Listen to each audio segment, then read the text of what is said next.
My name is Amanda Page. I'm 42 years old, and I've spent most of my life believing that if you work hard enough, love deeply enough, and stay quiet long enough, people will eventually appreciate you, respect you, maybe even cherish you. I was wrong. I've been married for 17 years to my husband Mark, and we have a 14-year-old daughter, Kyla, who used to look at me the way little girls look at superheroes. She used to run to the door when I got home from work, arms open, squealing my name as if the sun itself had walked in behind me. Now she barely glances up unless the Wi-Fi cuts out. But I get it. She's a teenager. Hormones, friends, the endless pull of screens. I remember being her age thinking I knew everything, feeling like the world was just waiting for me to take over.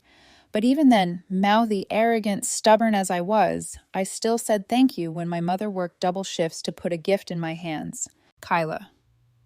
She doesn't even pretend to notice the effort anymore. And Mark, well, Mark used to be gentle, thoughtful even. He was the kind of man who would pull me into his chest after a long shift and whisper, "You deserve the world, Mandy." He'd leave notes in my lunch bag that said things like, "You got this," or "I miss you already." But that man faded somewhere around our 9th year of marriage.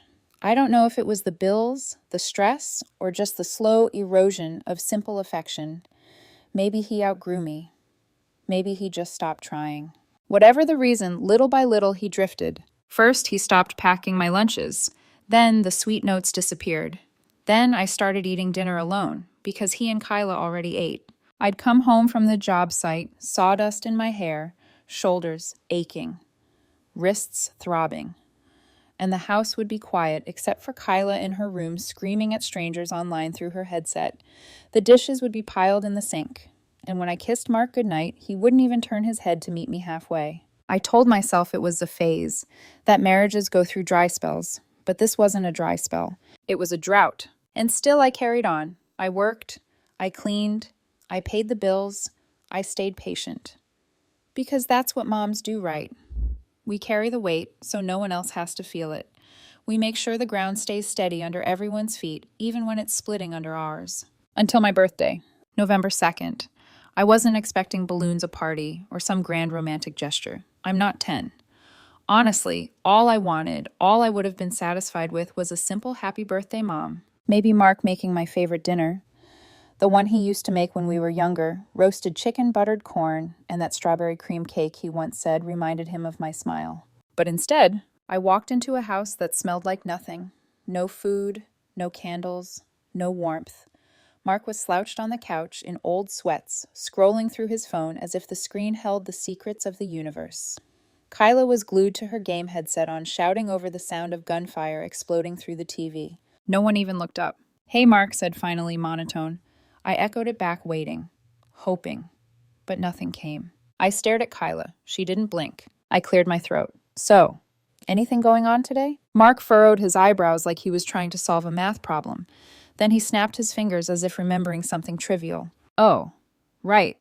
He stood, walked to the dining table, and picked up a small white envelope. Almost forgot. He handed it to me with one hand, his phone still in the other. For a moment, I let myself believe this was him being coy. Maybe inside was a message that meant something. A gift card to the bookstore I love. A letter. A joke we used to share. A reminder that somewhere inside him, the man I married was still alive. But when I opened the gray card and saw the silver letters inside, my heart stuttered. "Thanks for paying the bills. That's all you're good for." I didn't cry. I didn't shake. I didn't even swallow. I just stood there holding it. Then I heard Kyla snort, a full amused chuckle. "Dad, that's savage," she laughed. "That's cold. You really wrote that." Mark smirked. Thought it was funny. Funny. I looked at the empty kitchen. No cake, no dinner, not even a candle. Is there cake or something?" I asked quietly. Mark shrugged.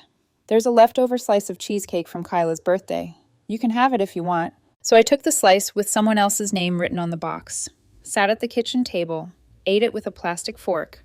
The card lay face down beside me, like a tiny gravestone marking the death of something inside me. Kyla went back to her game. Mark turned up the volume on his phone. No one said a word. When I finished the cake, I took the trash out into the freezing November air. My knees cracked. My back ached. I rubbed my hands on my jeans and stared at the quiet living room when I came back inside. They didn't look at me. They didn't notice my absence. They didn't care. And that was the moment right there in the glow of someone else's birthday leftovers when I realized this house wasn't mine anymore. I was just living in it. That night while they slept, I packed a small duffel bag, clothes, my wallet, the photo of my mom holding me at age 5, the old pocket knife Dad gave me before he passed, the pieces of myself that still mattered. I stood in the doorway one last time, looking at the shadows stretching across the empty walls. The silence felt louder than anything I'd ever heard. Then I walked out the front door and didn't look back. For 3 weeks, I didn't answer a single text, didn't post online, didn't tell a soul where I went. A cheap motel near the lake became my new home, stiff bed, thin blankets. But a quiet I hadn't felt in years, a quiet that didn't hurt. And then at 11:04 p.m., my phone buzzed. A message from my boss, Rita, appeared on the screen. "She's here. She's crying. Do you want me to tell her where you went?" And just like that, the fragile peace I'd built cracked. Because the woman who said I was good for paying bills and nothing else wasn't the kind of woman who cried over losing me. So now I'm wondering, why is she crying? Why now, and what does she really want? Rita's message sat on my phone like a glowing ember in the dark. "She's here. She's crying. Do you want me to tell her where you went?" I didn't answer.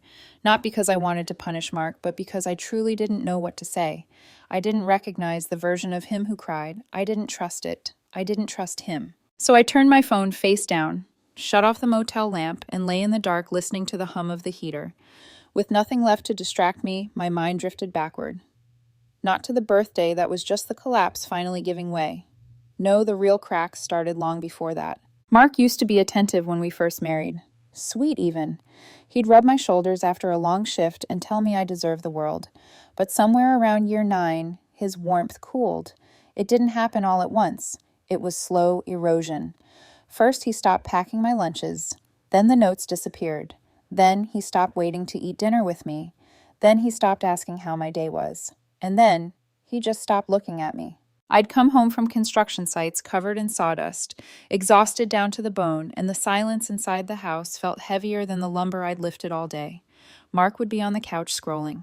Kyla would be shut in her room screaming at strangers online. No welcome, no warmth, just a quiet that seemed to swallow me whole. But the hardest part wasn't losing Mark, it was losing Kyla. She'd once followed me everywhere, tiny hands clutching my pant leg, laughing whenever I spun her around. She used to climb into my lap while I watched TV. She used to say I was the bravest person she knew. Somewhere along the way, that girl disappeared too. At first, I wrote it off as teenage moodiness, but then I noticed the shift, the way she rolled her eyes when I spoke. The way she'd glance at Mark after I gave her instructions, silently asking him if she actually had to listen to me.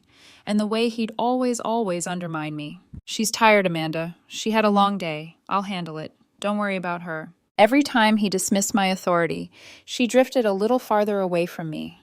They built a world I wasn't invited into. The Myrtle Beach trip last summer was supposed to be our chance to reconnect as a family.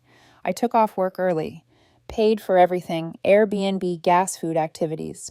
Told myself maybe we'd laugh again. Maybe the 3 of us could feel whole again. But Mark barely looked at me. Kyla lived inside her AirPods, and I felt like a stranger in my own marriage. The second night, Kyla let out a laugh at the table and said, "Dad, remember when we came here, just the 2 of us? That was way more fun." I stared at her. "When was that?" Mark answered casually, not even looking at me. "Last spring break. You were busy." I hadn't been busy. I'd been working overtime because Mark said money was tight. He planned a whole vacation without me. "Why didn't you tell me?" I asked. He shrugged. "It was easier just us." Easier. One word, one knife. Kyla piled on. "Yeah, Mom, we actually did stuff then. Not like now." They both laughed. I didn't say anything, just stared at my plate while something inside me quietly broke. When we got home, the divide widened. If I asked Kyla to do the dishes, Mark told her not to. If I grounded her, he rewarded her for being honest. I became the villain in my own home. The night I found Kyla typing an essay on the kitchen counter, I tried to connect with her. "Who'd you choose to write about?" I asked. She rotated the laptop. The first line read, "My dad is the strongest person I know. He does everything for our family." Everything. I swallowed, keeping my voice steady. "He does everything." Kyla shrugged. "Well, yeah." I didn't argue, didn't correct her, didn't remind her who paid for her school trips, clothes, braces, birthday parties, summer camps, everything. Instead, I excused myself, walked into the bathroom and shut the door. I sat on the edge of the tub with my hands over my face. I didn't cry, but I felt something inside me sink. A month later, I came home early and heard Mark talking with his sister Jenna in the living room. They didn't hear me. I don't even feel married anymore, Mark said. It's like living with a roommate who pays for stuff but doesn't give anything emotionally. My heart stilled. Jenna asked, "Then why don't you leave?" Mark actually laughed. "Because I like my life, the house, the stability. And Kyla needs college money. Amanda handles all that." I stood in the hallway, breath freezing in my chest. I wasn't a partner in my marriage. I was a resource. After that, I stopped trying. Stopped asking for connection. Stopped trying to be seen by people who preferred me invisible. But some small piece of hope clung on. It always does. Even the most used-up heart saves a corner for the possibility that someone will wake up and realize what they're losing. That hope died on my birthday. The card, Kyla's laughter, Mark's shrug, the silence. And now suddenly he was crying in Rita's office. Why now? What changed? At 7:15 the next morning, another message came in from an unknown number. "You need to come back. Kyla's scared. Please, Amanda." Mark never called me Amanda unless he was being formal or panicked. Never when he was being real. Something was wrong. I hesitated, then called. He answered on the first ring. "Amanda." His voice was shaking.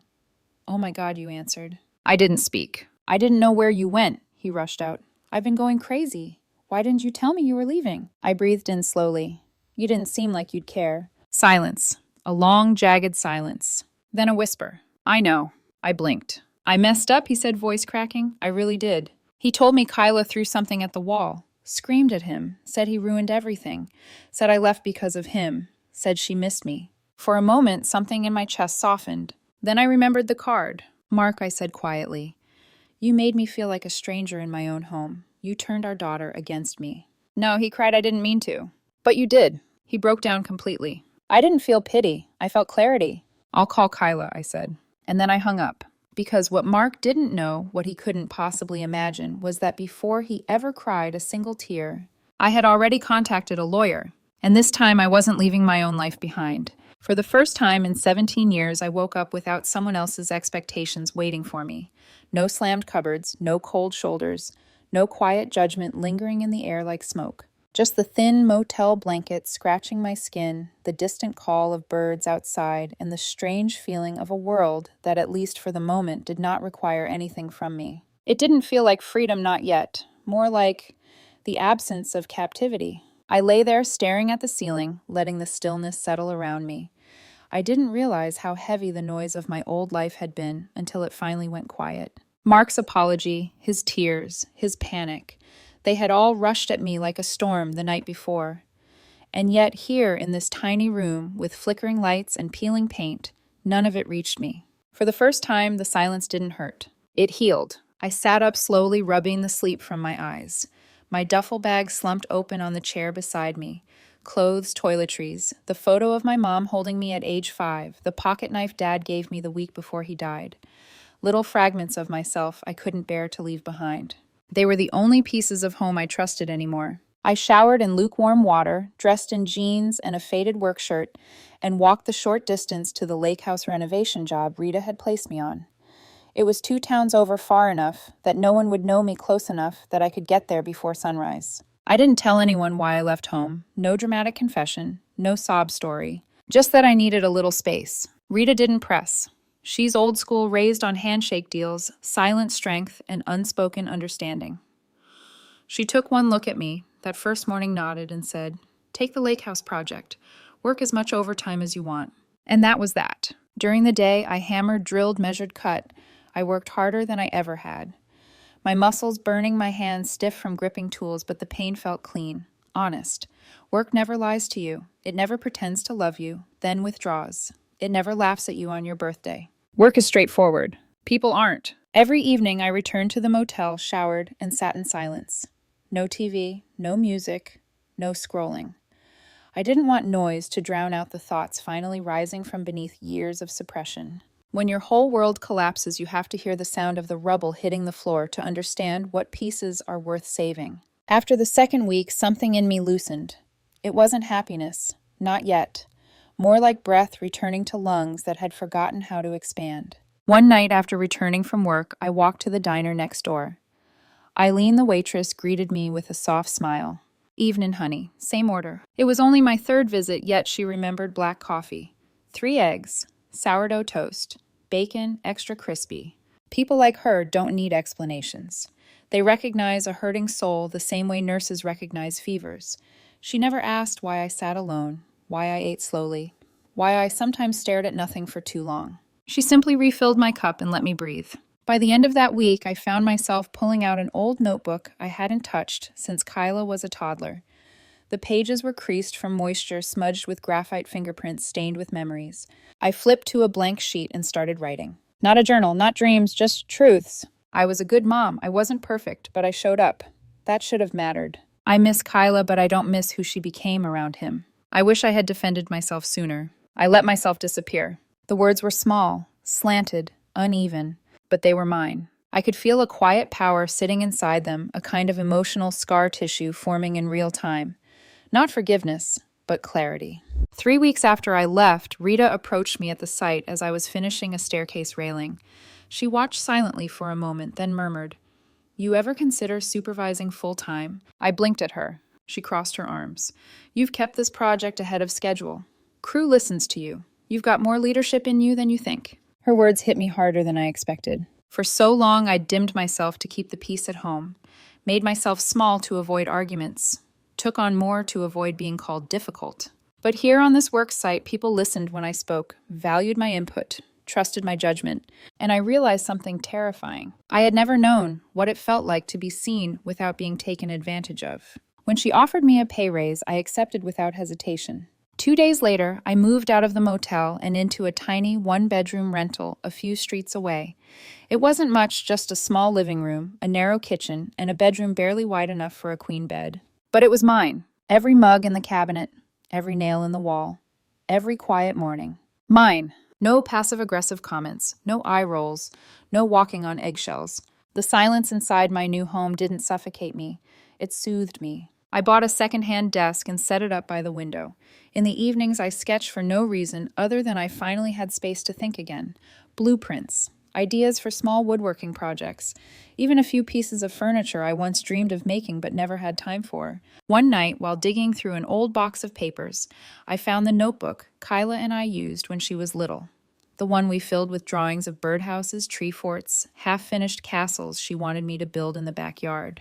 The pages were covered in glitter glue fingerprints and marker stains. I felt something inside my chest ache, a deep old ache. I missed my daughter, not the version shaped by Mark's dismissiveness, but the girl who used to fall asleep on my chest while we watched cartoons, the girl who once trusted me more than anyone else in the world. I didn't know if that girl still existed, but I hoped she did. 2 days later, an envelope appeared in my mailbox. No return address. Inside was a drawing. A large, uneven tree, a woman with long hair, a little girl holding her hand. The words written in crooked, heavy strokes. "I'm sorry, I was mean. I love you, Mom. Kyla, age 6. I know I'm 14 now, but I wish I could go back." I sat on the edge of my bed, holding that piece of paper like it was glass. My throat tightened, my vision blurred, not from pain, but from the first flicker of hope I'd felt in months. The next morning, I called her. She answered on the first ring. "Mom." Her voice cracked like she didn't expect me to call. "Hey, sweetheart," I whispered. Silence. "Then I'm sorry." I didn't speak right away. I let the softness of her breath reach me through the phone. Then I said quietly, "Me too." Kyla sniffled. "Dad said you're mad at us." "I'm not mad," I said gently, but I needed space. Sometimes when someone gets hurt over and over, they need time to figure out what to do next. "Do you hate me?" she whispered. My heart shattered. "No, baby, never, not for a second." She asked if she could see me. I told her I needed a little more time, but we'd talk again soon. "Okay," she said softly. When we hung up, the tears finally came, not the angry ones, not the tired ones, but the kind that bloom when the smallest seed of hope finds its way into cracked ground. Because what Kyla didn't know, what Mark didn't know, what I had finally accepted was this. I wasn't lost. I was rebuilding. And soon I would stop rebuilding quietly. The morning after my call with Kyla, I woke with a steadiness in my chest I hadn't felt in years. Not happiness, not relief. Something quieter, something rooted. Resolve. For 17 years, I had lived inside a life where my needs were background noise. Now, for the first time, I was the one holding the pen. My choices, my pace, my rules, and I wasn't about to waste that power. I made coffee in my tiny rental kitchen, leaned against the counter, and stared at the soft morning light drifting through the window. My phone sat on the table beside the envelope from Kyla, the childlike drawing still visible through the flap. I traced the edge with my fingers. That letter didn't erase the pain. It didn't undo years of erosion. But it reminded me of something I hadn't felt in a long time. I still had something worth fighting for. Not Mark, never Mark, but my daughter, my dignity, my future. I finished my coffee, grabbed my bag, and drove to my appointment with Sharon, the lawyer I'd met with before leaving home. She was in her mid-50s, sharp-eyed, with an expression that made you think she could smell dishonesty from across the street. When I walked into her office, she gestured for me to sit. "You're ready," she observed. I nodded. "Tell me what comes next." She opened a thick folder filled with documents I'd given her weeks earlier. Bank statements, joint account ledgers, screenshots of texts, photos of receipts that proved every financial burden had fallen on me. "Amanda," she said, "you have a solid case. Emotional neglect, financial imbalance, parental alienation, it's all here." Hearing those words spoken out loud didn't hurt as much as I thought they would. Maybe because I already knew all of it. Maybe because naming wounds isn't the same as causing them. Maybe because I'd finally reached the point where truth felt more comforting than the lies I used to tell myself. Sharon slid a form across the desk. "This initiates formal separation." I signed without trembling. "And will request a financial audit for the last 2 years," she continued. "Your husband won't love that, but given the imbalance in contributions, it's appropriate." I nodded. "Do it." When I walked out of her office, the fall air was crisp, sharp against my cheeks. For a moment, I just stood there, breathing it in. The world felt bigger than it had in months, like I'd been living in a room with no windows, and someone had finally opened the curtains. Over the next week, I threw myself into building something new, something mine. During the day, I worked the lake house renovation. At night, I attended small business workshops in the community center down the street. I sat in metal folding chairs alongside retirees, starting garden shops, and young couples launching food trucks. I learned how to establish an LLC, how to write contracts, how to protect myself legally, how to run a business without being swallowed whole. It wasn't glamorous, it wasn't easy, but it was empowering. Then I hired a freelance graphic designer I found through a coworker. He asked for my business name. I hesitated, then said, "Amanda Page Renovations." It felt strange at first saying my name without attaching it to someone else's. But once I said it aloud, something clicked inside me, like a key turning in a long, rusted lock. He created a clean, sharp logo. I printed the first batch of business cards and held them in my hand for a long moment. White background, black lettering, strong, simple, mine. Between all this, I didn't forget Kyla. I called every few days, kept my tone soft, never pushing, never guilt-tripping. The first few conversations were awkward, one-word answers, uneasy silences, but each call loosened something in her voice. One weekend, I invited her to my new place for a few hours. Mark didn't like that. He texted me, "She's not ready. Don't confuse her." I didn't respond. This wasn't his decision anymore. When Kyla arrived, she stood in the doorway of my rental, hands shoved in her hoodie pockets, eyes darting around nervously. "It's small," she murmured. I smiled. "Yeah, but it feels like home." She nodded quiet. I made us burgers, her favorite extra pickles, toasted buns, and we ate at my little 2-seat table. I didn't ask about Mark, didn't bring up the birthday or the card or the night I left. I wanted her to feel safe, not examined. After dinner, I showed her the sketches on my desk. Blueprints, renovation ideas, furniture designs. Her eyes lit up. "This one's cool," she said, pointing to a sketch of a simple, sturdy bench. "Want to help me build it?" I asked. She blinked. "Really?" "Really." We sanded the wood together. She stained the edges unevenly, then giggled when I showed her how to smooth it out. At one point, she said softly, "I remember when we made that birdhouse. You let me use the hammer even though Dad said I'd hurt myself." I laughed. "You did hurt yourself." She grinned. "Yeah, but it was still fun." And for the first time in a very, very long time, she looked like my daughter again. When she left, she hugged me. Not long, not tight, but intentional, real. After she walked out, I stood in the doorway for a long time, watching her disappear down the path. Something warm spread through my chest. Not joy, not quite, but something close. Hope. Quiet, delicate, but real. A few days later, Sharon called. "It's time," she said. "For what?" "To file the custody motion." My pulse quickened. I knew a battle was coming. I knew Mark would fight back. I knew none of this would be clean. But for the first time, I wasn't scared. I drove to her office, signed the papers, and authorized the audit request. When I walked back out, the sun was setting behind the rooftops, casting golden light across the street.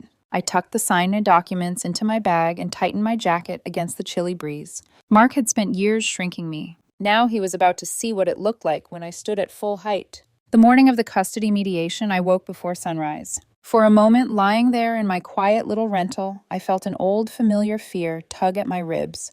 The fear of confrontation, of conflict, of being outnumbered by voices louder than mine. For years, I had been trained, conditioned to shrink when tension rose. But not today. Today wasn't about Mark, or anger, or revenge. It was about reclaiming the dignity I had handed away piece by piece for nearly 2 decades. I put on dark jeans and a pressed blouse, nothing flashy. I pulled my hair back, simply applied minimal makeup, and looked at myself in the mirror. I didn't look weak, or timid, or breakable. I looked steady. I drove to the mediation building early. Too early. I sat in my car, hands resting on the wheel, watching the building glow in the morning sun. Sharon arrived 10 minutes later, crisp and composed as always. "Ready?" she asked. I nodded, more than I thought I'd ever be. We walked in together. Inside, Mark sat at the table with his lawyer, a tall man with a slick haircut and a smug expression that carried a silent message: "We're confident. We'll win." Mark wore a gray dress shirt, sleeves rolled up, trying to appear casual and stable. But I saw the tightness in his jaw, the tapping foot, the quick glance toward the door when he saw me. He didn't expect this version of me. Not calm, not quiet, not afraid. I took my seat beside Sharon. Mark's lawyer leaned back, steepling his fingers. "Well," he began, "let's address the situation objectively. Mr. Page has been caring for Kyla full-time since Amanda voluntarily left the home. Stability is crucial for a 14-year-old. We believe—" Sharon slid a binder across the table with the sound of finality. "Before you speak about stability," she said, "please review the documentation." The lawyer frowned, opening the binder. His eyes scanned the pages. He flipped faster, then slower. His confidence faltered. Inside were 2 years of bank statements showing I paid nearly everything. Evidence of Mark draining joint funds. Notes from Kyla's school counselor requesting contact with me. Screenshots of texts from Mark admitting he dismissed my parenting. Copies of receipts showing Mark using savings I was depositing. A detailed log of household duties, expenses, and care patterns. Mark's jaw tightened further. His lawyer cleared his throat. Well, we didn't receive these in advance." "That's correct," Sharon replied smoothly, "because they were gathered recently, and every piece is verifiable." Mark shifted uncomfortably but stayed silent. Sharon continued, "Amanda is requesting 50-50 custody with equal physical time. No child support, just balanced responsibility." Mark sputtered. "She walked out on us." I turned to him, calm, steady. "I walked out on you, Mark, not Kyla." Silence fell. Mark's lawyer tried to regain footing. "Kyla has expressed." Sharon reached into her folder and placed a printed copy of Kyla's voicemail on the table. It was transcribed word for word. "I want to spend more time with Mom. Dad is always angry now." Another document, a photo of the birdhouse Kyla proudly built with me just weeks earlier, was laid beside it. Mark's lawyer inhaled sharply. He was losing control of the narrative. Sharon wasn't finished. "Kyla also wrote this letter when Amanda left." She handed them a printed scan of the drawing Kyla sent to me, the one that said, "I'm sorry, I love you, Mom." The room shifted. The balance changed. Even Mark's shoulders sagged. They hadn't expected evidence. They expected the old Amanda, the one who would shrink, apologize, fold. Not the woman who walked in with truth gathered neatly in chronological order. After 20 minutes of struggle, repositioning, and half-hearted objections, Mark's lawyer finally asked for a recess. When they returned, he looked tired. "We're prepared to accept shared custody," he said stiffly. 50-50, week on, week off. No theatrics, no explosions, just quiet agreement. We left the building without a single raised voice. I stepped outside, inhaled the crisp air, and felt a strange sensation wash over me. Not triumph, not relief. Balance. For the first time in years, I wasn't carrying everything alone. That evening, Kyla spent her scheduled time with me. We went to our old burger place. Greasy napkins, creaky wooden tables, the same neon open sign flickering in the window. She dipped a fry in ketchup and said, "Dad told me you kind of owned the meeting today." I laughed softly. I wouldn't say owned, I just told the truth. She looked down. "I'm glad you did.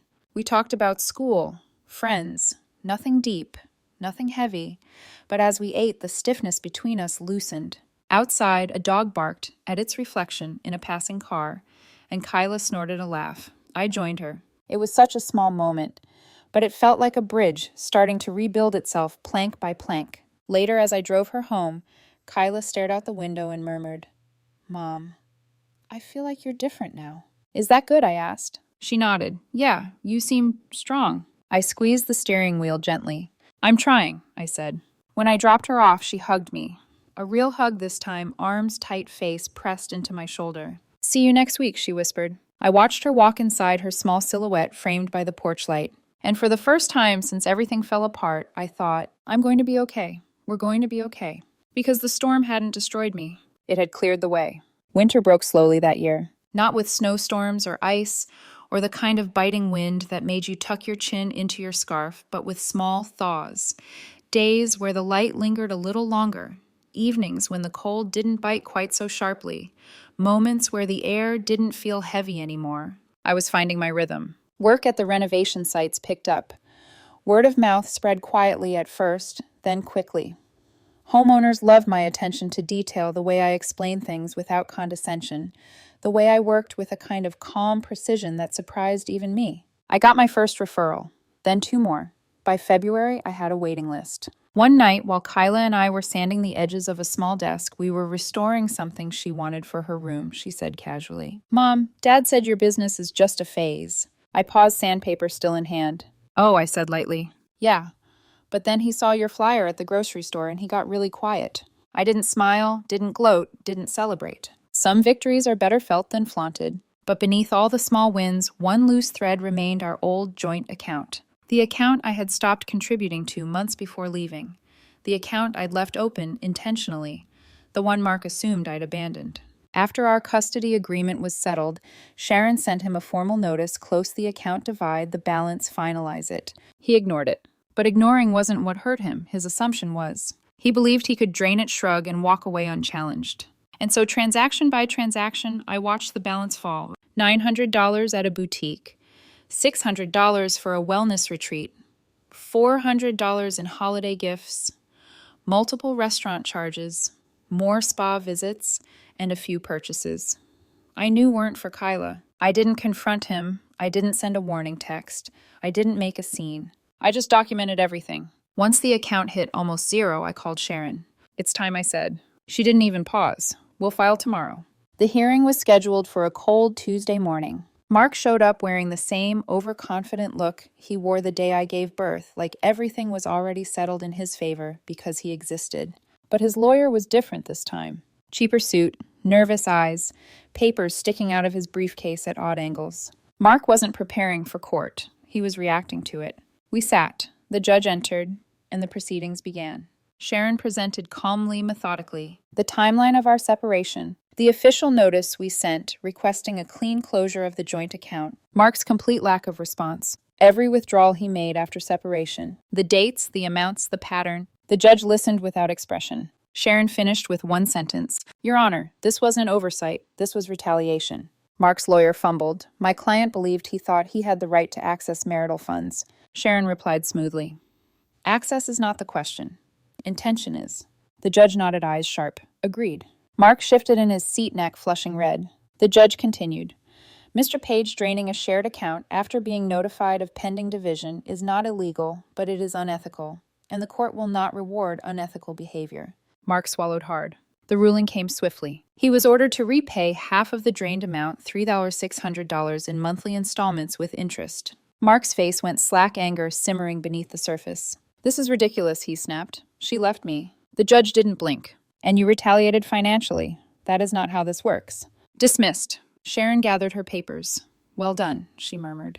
But the victory didn't feel triumphant. It felt balanced, finally balanced. Outside the courthouse, Mark stormed after me. "You planned this," he spat. I turned calm. "No, Mark, you did." He stared at me, breathing hard. I just held up a mirror. For a moment, he looked like he might shout, explode the way he used to when Kyla was little and spilled juice, or when I forgot to switch the laundry. But he didn't. He just stood there breathing, like someone realizing the ground beneath them wasn't as solid as they thought. I walked away. I didn't need to win the argument. I had already won my life back. Spring rolled in with soft rains and green leaves sprouting like promises. Kyla spent her weeks with me, laughing more, helping with projects, finding her way back to me without force or pressure. One Saturday morning, we sat on the porch sipping our drinks, her orange juice, my coffee. "You're happier now," she said. I nodded. "Yeah, I am." She leaned back, legs curled beneath her. "I think I am too." I smiled. "Good." She hesitated, then asked, "Do you think Dad will ever change?" The question sat between us like fragile glass. I think I said slowly that people become who they decide to be. But we don't have to be who we were. Kyla looked at the old birdhouse we'd rebuilt, paint-peeling wood, softened by rain, still hanging proudly. "Thanks for not giving up," she whispered. My throat tightened. "I'll never give up on you." She leaned her head on my shoulder. And in that moment, quiet, gentle, steady, I felt every old bruise fade a little more. I didn't get revenge by screaming. I didn't win by fighting. I won by choosing myself, by rebuilding my life, piece by piece, by walking away from the noise and into clarity, by becoming a mother not out of obligation, but out of love. Strength doesn't always roar. Sometimes it rises quietly like dawn breaking after a long, dark night. I ate my birthday cake in silence, but I built the rest of my life in peace.